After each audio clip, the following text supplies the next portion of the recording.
Welcome to Public Speaking with Peter George. This is a Quick Bites episode. Public speaking tips and techniques you can digest in 5 minutes or less. I'm Peter George, public speaking trainer, speaker, and award-winning author of The Captivating Public Speaker.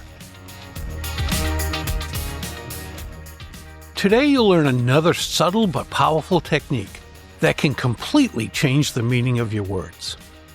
Emphasis. You see, where you place stress in a sentence significantly affects what your audience understands. Let me demonstrate this with a simple sentence. I said he didn't steal the money from the bank. That seems straightforward, doesn't it? But listen to what happens when I emphasize different words.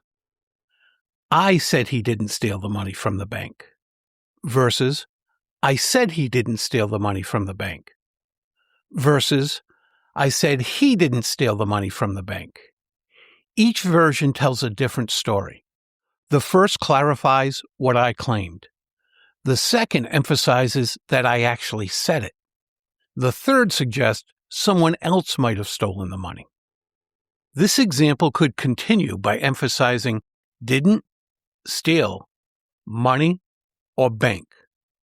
One sentence, 7 possible meanings. This is the strength of emphasis. It's not what you say, it's how you say it. And mastering emphasis is actually quite simple once you understand the technique. Here's how it works. To emphasize a word, raise your pitch slightly just before that word, then drop back down immediately. This creates a natural stress pattern that draws attention to that specific word. Let's practice. Say this sentence out loud. You are the most important person in this conversation. Now try, you are the most important person in this conversation. Now, you are the most important person in this conversation. Hear the difference? Feel the difference? Each emphasis changes where your audience's attention goes and what they understand. Now here's how to use emphasis in your presentations. First, identify your key words, the words that carry the most meaning or importance. These are usually action verbs, descriptive adjectives, or specific nouns that relate to your core message. Second, practice emphasizing these words naturally. You don't want it to sound forced or overly dramatic. The emphasis should feel like a natural part of your speaking rhythm. Third, use emphasis to create contrast. When comparing two ideas, emphasize the contrasting words. Example, we don't need more effort, we need smarter effort. Hear how that creates clear distinction?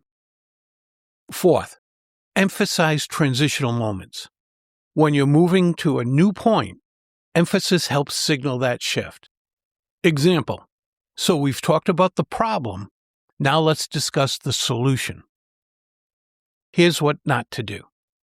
Don't emphasize everything. If every word gets stress, nothing stands out. Be prudent. Usually you're emphasizing just a word or two per sentence, if that, and certainly not every other word. Here's your action step. Take a paragraph from your next presentation and mark the words you want to emphasize. Practice delivering it multiple times, experimenting with different emphasis patterns. Record yourself and listen back.